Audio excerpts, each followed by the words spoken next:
Hello, fellow African. Thank you for the opportunity to share my concerns about the future of Africa, heart to heart with you. My name is Dr. Nonyerem Davidson. In the 1980s, the Arabs registered their presence with Dubai City. Yesterday, with the Hope mission to Mars, they sent a message of hope to all Arabs, inspire Arab kids, and change the way the world looks at the desert people. Indians, too, have registered their presence and sent a clear message to the world. The question is, where is Africa and the Africans? Look, feedback from my earlier video, Who Did This to Us, states overwhelmingly that majority of Africans wish to see change desperately. So please, permit me to start by painting a picture of the Africa we need to reconstruct urgently. Of course, the focus of my organization, the United Progressive Africa Foundation, UNIPAF. Hundreds of years ago, Europeans arrived to explore Africa. They met wealth and a people with high moral values, virtually crime and corruption free, and no beggars. Soon they discovered that African people, their cultural and educational heritage, was the backbone and a huge defense against conquest. Over several years, these were tactically, deliberately, and systematically destroyed by the colonial powers, paving way for divide and conquer, slavery, colonization, genocide, corruption, and entrenched poverty we see today. The color of the African was deliberately stigmatized and associated with something worthless, evil, uncivilized, and degrading. Such that if today Jesus Christ, Abraham, and Moses were to turn up in their original skin color, African Christians may not recognize them. Check the Oxford Dictionary's definition for black and white, and note the burden imposed on being tagged black. Africans were conditioned also to view all things foreign, English, German, and French, as good and greater than anything African. We lost self-esteem, native self-culture, and became a truly dominated peoples, nations, and continent. Today, the youths, politicians, rich and famous, think and act Gucci, Adidas, Rolls-Royce, Apple, dollars, Dubai, America, and Europe. Africa is left broke, barren, and bankrupt, losing capital for things that add no value to the society. Well, the World Bank is warning that Africa may be home to 90% of the world's poor in the next 9 years, a looming catastrophe we cannot afford to ignore. Until we restore faith in our values, cultures, and educational heritage, peace, progress, and prosperity will remain an illusion, irrespective of abundance of natural resources and academic qualifications in Africa. From the scars of the Arab and European slavery, genocide, and colonization, to multinationals' exploitation of Africa, apartheid, and xenophobia in South Africa, kneeling on the neck of African Americans in the US, and the brutal and senseless slaughter of indigents and servants of God in Nigeria, Mother Africa cries freedom, peace, security, and progress consistently. Slavery has returned with vengeance on our watch. African governments remain silent. The question is, will Asia, Europe, and America stand by and watch their race enslaved and organ harvested? Never. On another front, the unabating looting of our treasury, incompetent and visionless leadership, tribalism, unemployment, insecurity, starvation, and poverty are humiliating the African child with severe consequences for the future. Our youths, the future leaders, with no access to factors of production, are so impoverished that crime remains the only option for survival. Yet we wonder why their conscience, birthright, and loyalty can be purchased with chicken change. Our politicians, their conscience, patriotism, and oath of office can be neutralized with US dollars, red carpet reception, and worldly pleasures.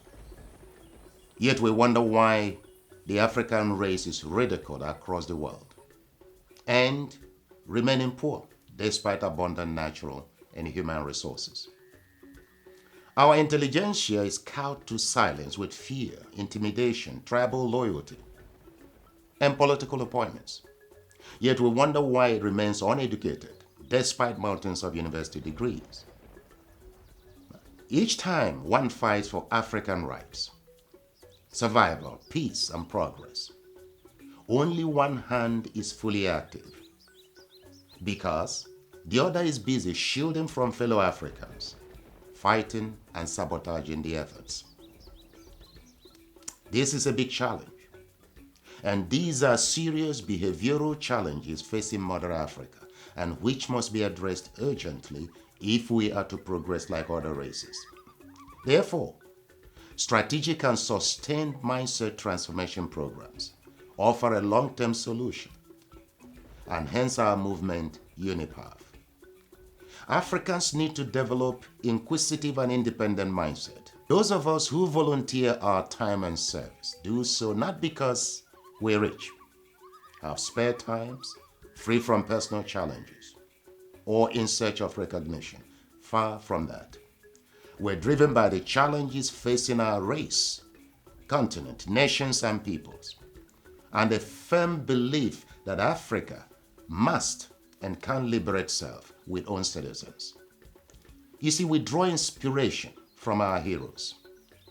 Now, for a moment, just close your eyes and imagine an Africa without the creativity, vision, brilliance, and painful sacrifice of the young and charismatic Julius Nyerere of Tanzania, Osagyefo Kwame Nkrumah of Ghana, Dr. Nnamdi Azikiwe and Chief Obafemi Awolowo of Nigeria, Steve Biko, Madiba Rohilela Nelson and Mama Winnie Mandela of South Africa, Jomo Kenyatta of Kenya, and Dr. Kenneth Kaunda of Zambia.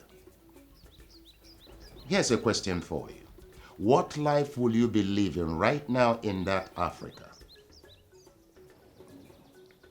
Where will Rwanda, the shining example in Africa today, be without the vision, unique governance, and determination of President Paul Kagame, who consistently demonstrates that Africa can, with the right leadership, a matching political system, and a reprogrammed national mindset?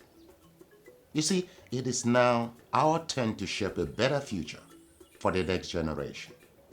We need experts of Africans to join us, particularly in the areas of education design, human behavior modification, leadership, political and governance systems. Most importantly, we need African professionals, students, market women, and business people to join us in agreeing and preaching the mantra, enough is enough. Enough is enough. Moreover, advancements in science and technology can threaten weaker countries. For example, food can now be genetically modified to target particular ethnicities. Biological weapons are now readily deployed at will. For example, HIV, Ebola, and COVID-19. Governments and powerful individuals have depopulation agendas for the African race. You see, in view of our ugly history, African scientists must unite to research agricultural, health, economic, education, political, and technological issues for African-tailored solutions. We need African business persons and philanthropists who understand the urgency of this moment in our history to support scientific research and our vision and projects for Africa. We look up to the likes of the British Sudanese Mo Ibrahim, Mrs. Florencio Alakija, Alhaji Aliko Dangote, Alhaji Atiku Abubakar, and Innocent Chukwuma of Nigeria. We look up to Patrice Motsepe of South Africa, ex-President Ian Kamoto of Botswana, and Lady Graça Michel of Mozambique. Now, let me remind us, racism is now more about economics, value-adding capabilities, privileges, and power. So to be African and beautiful means nothing to the world. We must be African and economically and technologically powerful, meaning our productivity, world influence, survival, and quality of life depend greatly on changing our mindsets, electing patriotic, productive leaderships, developing unique education and political systems for Africa, and turning Africa into a controller of resources, manufacturing, and exporting hub.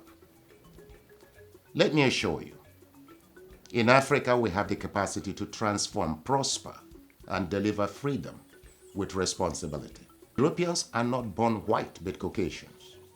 So, for the same reason Europeans tag themselves white, we must refuse to be tagged black.